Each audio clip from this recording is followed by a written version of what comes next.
Good evening. The Finance Committee meeting for Tuesday, February 26th is now called to order. I'm Mary Brown, chairperson for the Finance Committee. Present this evening is Councilman Mike Brown. Good evening. Councilman at Large, Councilwoman Linda Barnes Caldwell, Councilwoman of the 5th District, and Councilwoman Vita Sparks Wade, Councilwoman of the 6th District, and I know Councilman at Large Herb Smith is here. He just walked away.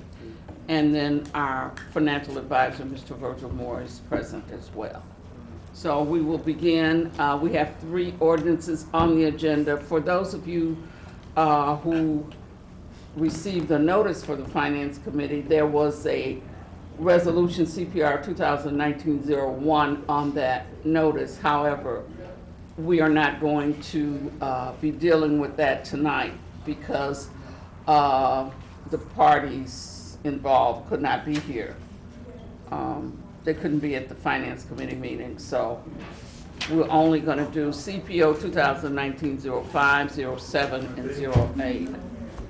So CPR 2019-05 is an ordinance of the City of Gary amending ordinance number 9217, the city fee schedule relating to Gary Fire Department fees for emergency service, sponsored by Angela Hayes, City Controller, and City of Gary Fire Chief Paul Bradley. CPO 2019-07, an ordinance appropriating 2019 budgets for the operating expenses of grants and special revenue funds for Gary Human Relations Commission and Youth Services Bureau of the City of Gary for the fiscal year beginning January 1, 2019 and ending December 31, 2019, sponsored by Mayor Karen Freeman Wilson and Angela Hayes, City Controller. CPO 2019-08, an ordinance revising 2019 appropriations for the Vehicle Auction Budget Fund 254 for the fiscal year beginning January 1, 2019 and ending December 31, 2019, sponsored by Mayor Karen Freeman Wilson and Angela Hayes, City Controller. So we will take the items on the agenda in the order that they're listed, and we will begin with CPO 2019-05. Are you here for the fire chief? Yes. Okay, we're ready. Good evening. Hi. The controller is here as well. Yes, here as Okay. well, yes. So I'm going to actually let Deputy Chief Stan Okay. introduce what's here. It's some minor changes, and I think he's better prepared to explain what those changes are. Okay, we're ready. Yes, I'm here. We asked him that the EMS ordinance be amended. It was passed back in October 2018, and the reason we asked him for the amendment is because they were, look on the back of the page, on the second page, 2 things were left off. The mileage increase, which went from $10 to $13 per mile, and also the fees for a 3% annual increase. Those 2 were left off the original ordinance, and we just want to make sure this get added on. Am I missing something? It's on the back. Top to the left. Okay. Okay, I see it. And that's it, right? Yes, ma'am. Anybody have any questions or comments? Oh, one question, Madam Chair. And let me just say that Councilwoman of the 1st District, Rebecca Wyatt, has joined us. Thank you. You have a question, Councilwoman? I did. I really thought the 3% was included last time because I remember thinking about that. No, it was not included. I have the original one here if you want to look at it. Yeah. And why were these not included? I mean, what happened? Oversight. Okay. It's not on there. No, it's not. It's not, you're right.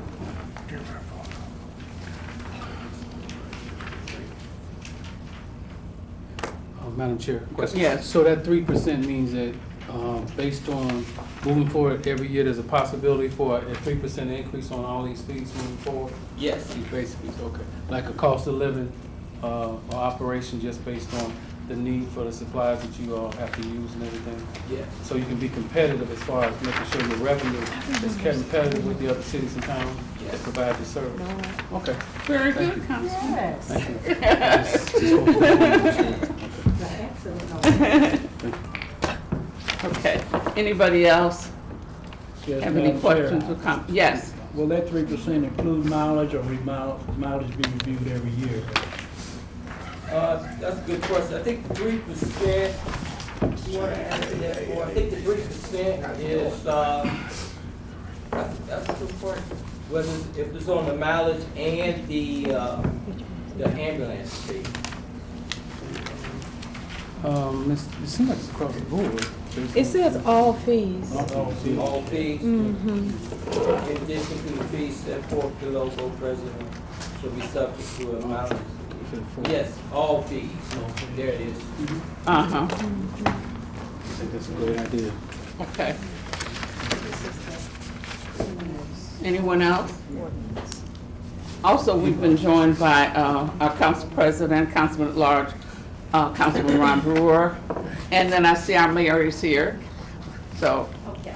okay. I did have one question to, or one comment to make as far as adding the annual 3% increase, and that would be maybe to make it effective January 1st of every year, or add that possibility, because now we just say it's an annual increase, but we don't say when we would make that annual increase. So are you saying that you would like to have the ordinance read that it would be effective every year?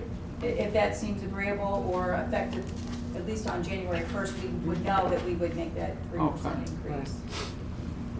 Versus now, it's just kind of, the language is vague of when that 3% potentially would come in increase. Madam So, Chair, Madam, Yes. What I think we're saying is, it says annual, it just doesn't say the date. Okay. So we're suggesting that January 1st be the. Be the date. Okay. Madam Chair, so then, who would authorize the increase?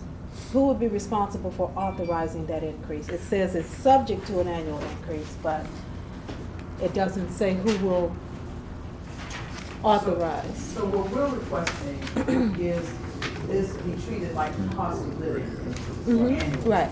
And so if the ordinance is passed, because of the effective date, it would simply be an administrative process from our standpoint. We would just institute it every year. Okay. Yeah, so you would approve it now Uh-huh. for an annual increase of 3%, and we would just implement what you are approving. But it's not necessarily going to be an increase every year. No, No, we're it we're is. saying that it would Will- be. will Oh, be. you're saying that it will will be? be, right. To be competitive with other Right. So you They're do saying want that it it will to be? Yeah, well, Okay, that's what, that's why we're saying it would be an annual increase. okay.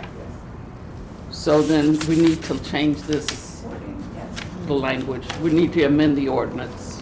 We can do that on the floor. Okay. Okay, yeah, well, And we will provide the amendment. Okay. All right. Thank you. Anybody else? One more question, Madam Chair. I have to agree with you, Mayor, but the one question I have is how do we notify the public about the increase? Is there a certain month, like October or November, that we say effective January of the next year, that fee is gonna be increased so We the will public make is sure aware? that that is effectuated through the fire department and then through public notice. Thank you, ma'am. Is that it? Anybody else? Anybody in public? Okay. Yes, ma'am. My question is, how long of a period do you give the individuals, the public, or persons who receive these services, how long do you give them to pay the fee? I wanna ask the fire department to answer that question. James Morris, EMS Director, City Gate Fire Department. In reference to your question, we have a billing company, and it allows you, it's a fee, it's a schedule, 3 months, 6 months, 9 months, and it's a collection period, but you're not paying, it's into collections. So that way, and as you were saying, you would notify the public within a certain amount of time that the following year there will be a 3% increase. Mhm. And then you're giving them that amount of time for them to pay the Yes, ma'am. fees. Okay, thank you for answering that question. Yes. Yeah, I was wondering, how many people default upon the fee? you know, in the city of Gary? How many people, you know, have uncollectible debts? That's not something I could answer off the top of my head, the amount of individuals that we sent to collections, that's the question you're asking? Yeah. We'll have that, for the council meeting on the 5th. We'll provide that. Okay. Okay. That's it. Thank you. We'll move on then. CPO 2019-07.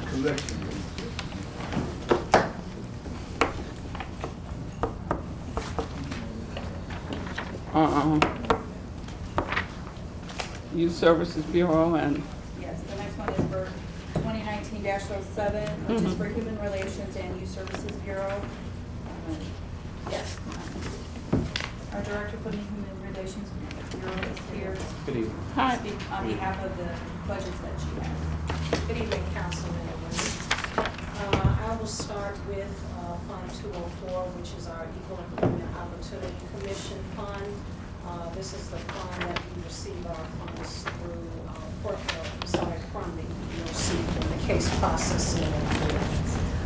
So if you look at with me where it says 204, fund for the full-time salaries and wages, $28,350. I placed $980 in overtime. For PERF, $3,175. FICA, $2,168. Workman's Comp, $1,205. That's a total of $37,084. I placed $1,553 in travel and education. That is actually reimbursed to us. So, and then that creates a total of $38,037. And if you go to the following page, you'll find that the salary and wages is coming out of the lead investigator at $28,304. That's going to make her unit salary there $1,383 and total salary $1,090. So that has not changed from last year. Moving on to the CDBG 514. I've placed 2 employees, including myself, in this fund, and it's coming up to $55,638. Out of PERF, $4283, FICA $4267, Workman's Comp $2365. Unemployment, $2385, and insurance, $6880. That brings us to a total of $75,786. For professional and travel and education, I placed about $4,600, and that is to, assist as well with the travel and education that we do for all of us to attend trainings and things of that nature. That section there comes to $92,140 with a total of $85,000. That's also a decrease from last year.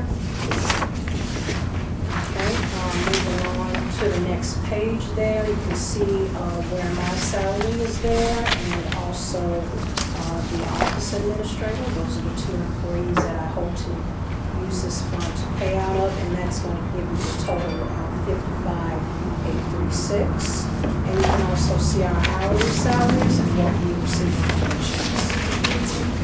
Going on to the next page here, this is our fair housing fund, and one of our investigators will be paying out of this. The salary remains at $25,200.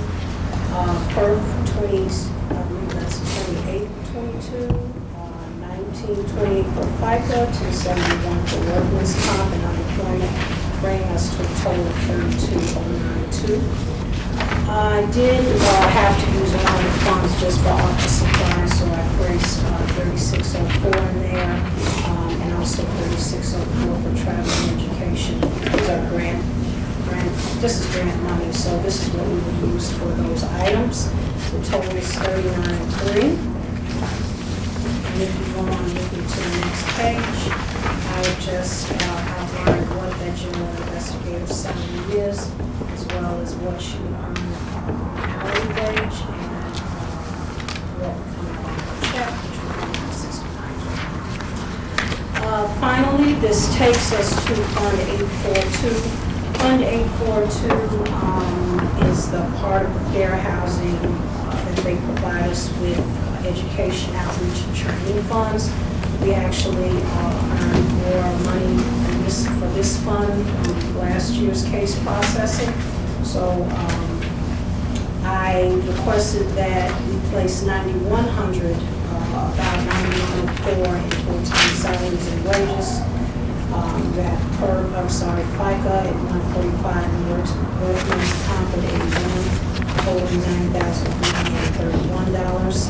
I placed a little bit more money for office supplies, $1,784, for both office supplies, travel and education.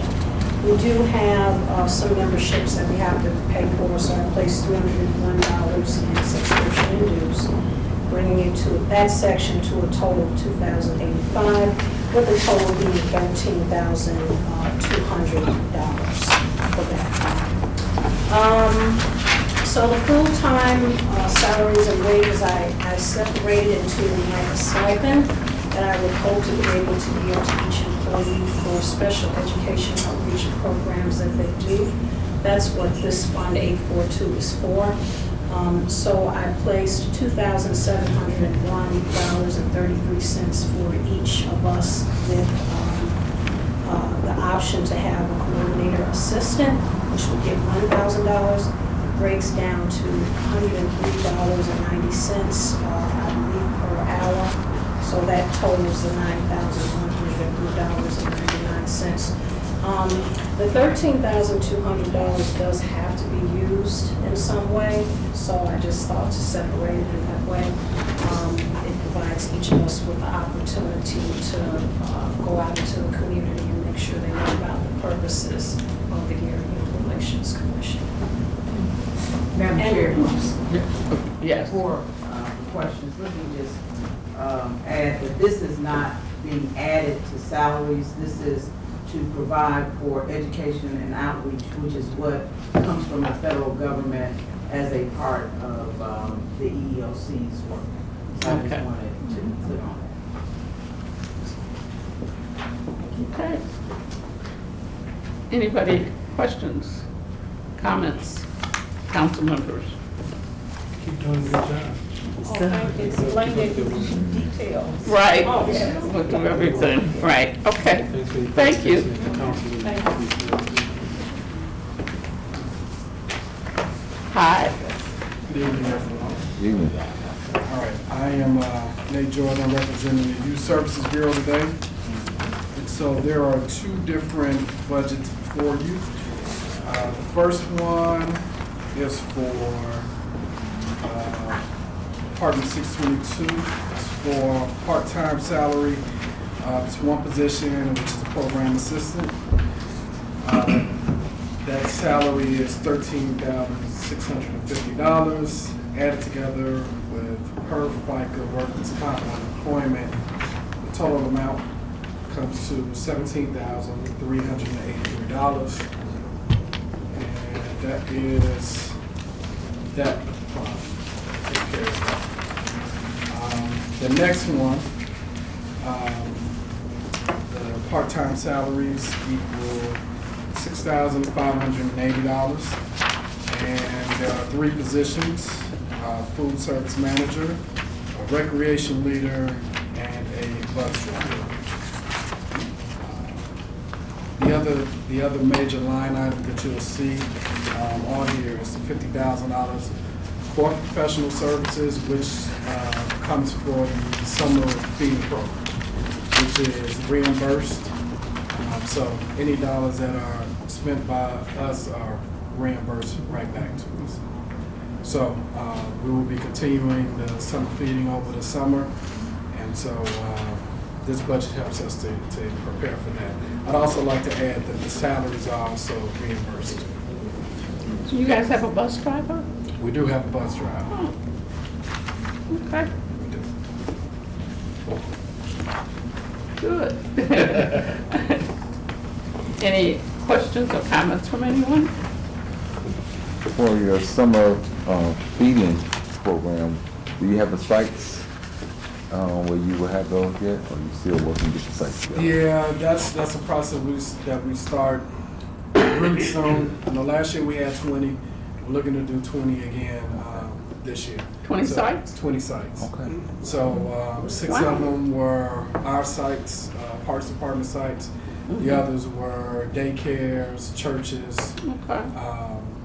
Other institutions that deal with kids. Questions, anybody? Yes, ma'am.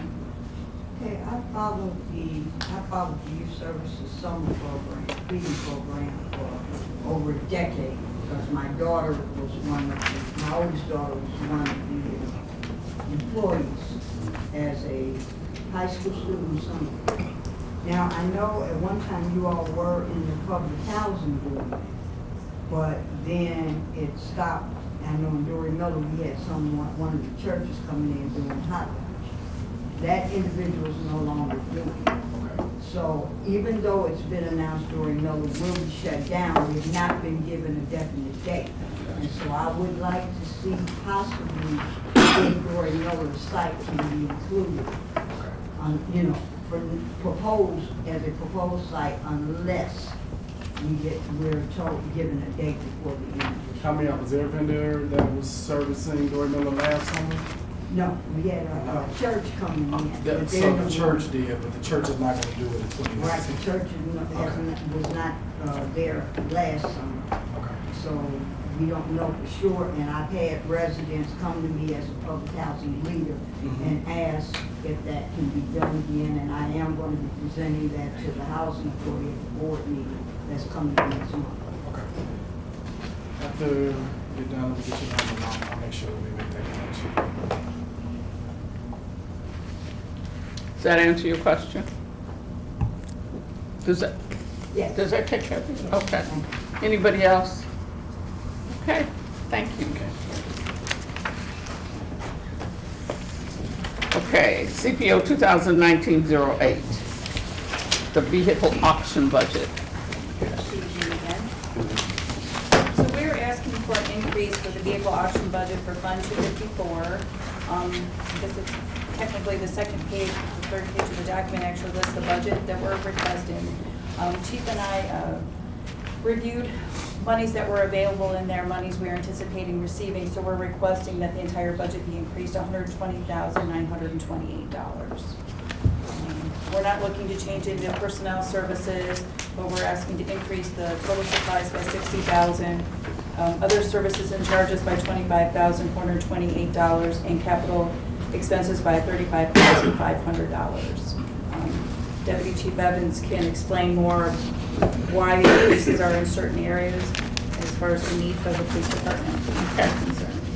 So when we first came to before this board body with the 254 auction fund, we had no idea of how much money we would receive. The ordinance was changed by the council last year, giving us some toll fees and auction fees, and it's in a non-reverted fund. And we use that to do the repairs to our vehicles, buy tires, repair parts, professional services. So when we have vehicles that have to be repaired outside of the capabilities of general services, they have to be sent out.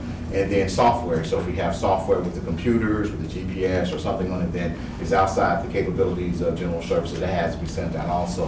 In addition to that, the $35,000 is actually for the lot cameras to secure it, as we discussed last year. So like I said, we didn't know the extent of the amount of funding we would have in that, and we want to be able to use it for our cars. That's what it was designed for, and that's what it'll be used for.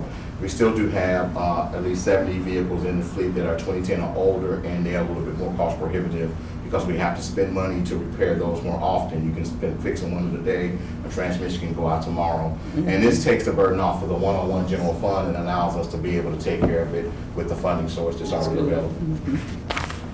That's good. Anybody have any questions or comments? Madam Chair? Yes. How soon will the auction start? March. Is it March 2nd? Saturday. No, it's not, it's next Saturday, March 9th. I think it's March 9th. Yeah, it'll be March 9th. It's in March. That's our first quarter auction. How many cars do we have? I believe 137. I don't know the condition of the vehicles, but at last count, that was a low count, it was 137. Okay. And where will the auction be held? The auctions are held at the tow yard, so we start with Republic Tow Yard in Miller, then we go to S&S Tow Yard off of Bridge Street, and then we go to Benny's. Oh, okay. It should actually be advertised in the paper shortly. Okay, okay. And we'll have a list available of all the cars that are available. So are these just all cars that was towed and, you know, people did not pick them up? Or Yes. these are, Abandoned vehicles mostly. People pick up good cars, Okay. but cars that are abandoned or people just can't afford to get, or vehicles that sometimes are burnt out or in terrible condition, we get those. but this is not within the police fleet? No, sir. Okay. So that's a separate auction that we do with the police fleet? With the police cars. Yes, sir. But I don't want to speak for them, but I believe General Services is working on that auction because it would encompass, I think, all city departments. Yes. Not just the police department, the fire department, General Services, Parks Department. Yes, we are working on that surplus auction. Okay. The Thank you. last time we had that was held separately from the police auction. Right, you know. We certainly hope you can get some newer vehicles out on the road as well. That would be great. Yes, sir. Because you're on the road 24 hours a day protecting our citizens, so it's important that you all have the right equipment. Thank you, Chief. Sure. Thank you, ma'am. Anybody else? One question, Madam Mr. Chair. Moore? Do you collect sales tax on the vehicles sold at auction? Do we collect sales tax? I don't think so. No. We're No. we're a tax-free entity. Talking about for the people, do they pay sales tax when they purchase a vehicle? I don't think so. Then we pay it, if they get a license, they gotta go for the license. Yeah, they pay it when they. Yeah. They go to get the title. They collect the sales. So let me just give you a brief overview. All right, so we auction off a vehicle. We start at a certain price. If a vehicle is newer, it's $500. If it's older, let's say 2005, it's $300. And that covers the fees that the tow company has had for storing the vehicle. Anything over that, the city gets in, we get into our 254 fund. The titling and paperwork to give the vehicle is handed over to the person that purchased the vehicle. And that goes through a process. So part of the fees that you see in there for personnel goes for the mailing, because you see some money in that. We mail out certified letters to the last registered owners and anybody who have a lien on it, let them know that this vehicle's gonna go up for auction. So when we sell it, it's a clean title. And then they take that and they do go to the license bureau to title it, and I know they pay tax to the state. Yeah, some. Yeah. It's not a lot. Anybody else? Madam Chair. Yes. Okay, it's my understanding that the toll fees are supposed to be going to that fund, right? Yes, sir. So, okay. So there should be an abundance of money coming to you.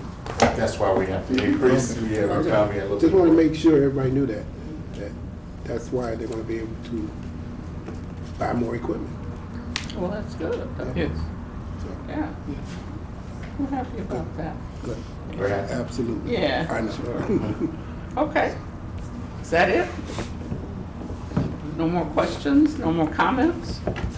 Okay, if there are no further questions or comments, that was the last item on the agenda. So, the meeting is adjourned. Thank you for coming. Have a good evening, everyone.